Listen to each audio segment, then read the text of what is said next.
Bagaimana hukum menerima bantuan dari non-muslim?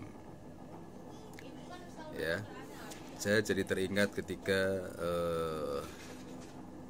Kiai Haji Abdurrahman Wahid atau Gus Dur ketika bertanya, dan juga ulama-ulama Jawa Timur datang ke Pondok Pesantren Al Asriyah Nurul Iman Parung Bogor, bertanya kepada Al-Habib Asy-Syaikh Al-Habib Sakab bin Mahdi bin Jabir Salim, itu bagaimana menurut Anda hukum tentang menerima bantuan dari non-muslim?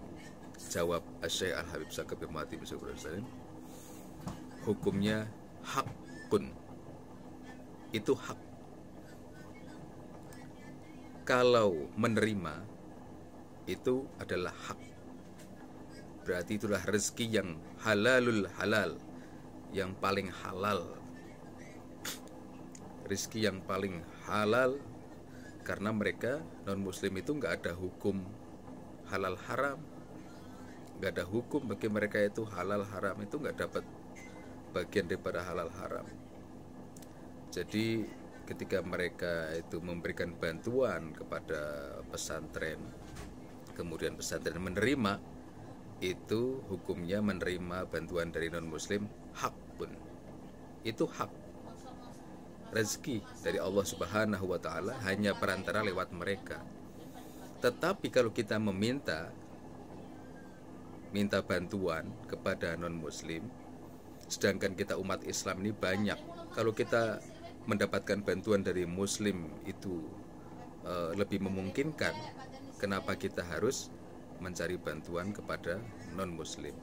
Tetapi kalau misalkan sudah tidak bisa lagi diharapkan, misalkan kita minta bantuan sama orang muslim, kemudian ada non-muslim mau ngasih bantuan, hukum menerima itu hakun. Tapi kalau meminta bantuan kepada non-muslim itu merendahkan diri, kita merendahkan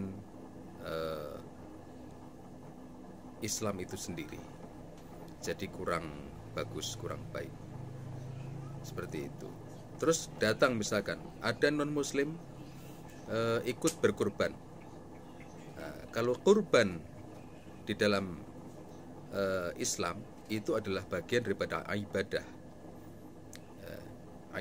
pelaksanaan ibadah kurban bagi orang Islam. Tetapi kalau misalkan bagi non-muslim, tiba-tiba datang non-muslim, saya boleh ikut kurban nggak? Ini ada satu sapi, saya ekor sapi, saya mau kurban. Itu jatuhnya dicatat kalau Allah yang melihatnya itu bagian daripada bukan ibadah, tetapi sebatas itu adalah perbuatan baik. Perbuatan baik yang dibalas di dunia saja. Ya, karena setiap kebaikan itu ada balasannya. Setiap yang melakukan kebaikan ada balasan kebaikan. Ya, jadi bukan bagian dari ibadah seperti yang umat Islam kerjakan. Tetapi bagi umat non-muslim yang ikut berkurban itu adalah perbuatan baik. Bagaimana hukum menerimanya? Ya sama seperti tadi, menerima itu hak, adalah hak.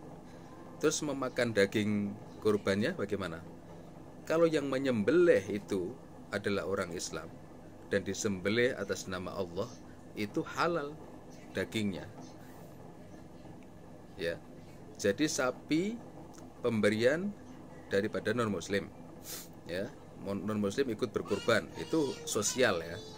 Ranahnya ranah sosial.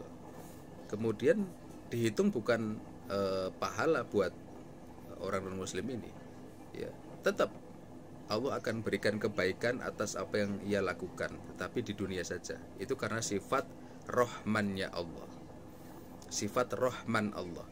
Siapa berbuat kebaikan dibalas dengan kebaikan, itu pasti, ya, dapat balasan dari Allah, ya, dapat pahala kebaikan. Hukum menerima itu adalah hakun, ya. Jadi menurut Syekh Al-Habib Sakab bin Mahdi bin Jabir Salim, itu hukumnya adalah hakun. Kemudian kita memakan daging itu sapinya itu adalah halal karena disembelih sesuai dengan syariat Islam. disembelih dengan atas nama Allah. Ya. Jadi wa may ya'mal mithqala dzarratin khairan yarah wa may ya'mal mithqala dzarratin syarran yarah. Kebaikan dibalas kebaikan, keburukan dibalas keburukan.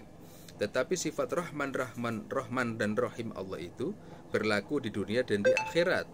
Kalau bagi orang yang beriman, orang Islam, itu balasannya adalah dunia dan akhirat. Tetapi kalau bagi orang yang tidak beriman, non-Islam, itu balasannya hanya di dunia saja.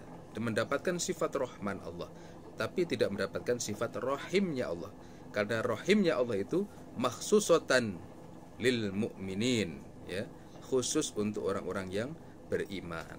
Jadi balasan surga neraka itu di akhirat, bukan di dunia. Di dunia ada juga istilah surga neraka itu karena keberuntungan, kebahagiaan, dan kesengsaraan. Tetapi hakikat yang sebenarnya surga dan neraka itu di akhirat itu benar-benar kesengsaraan yang abadi atau kebahagiaan yang abadi.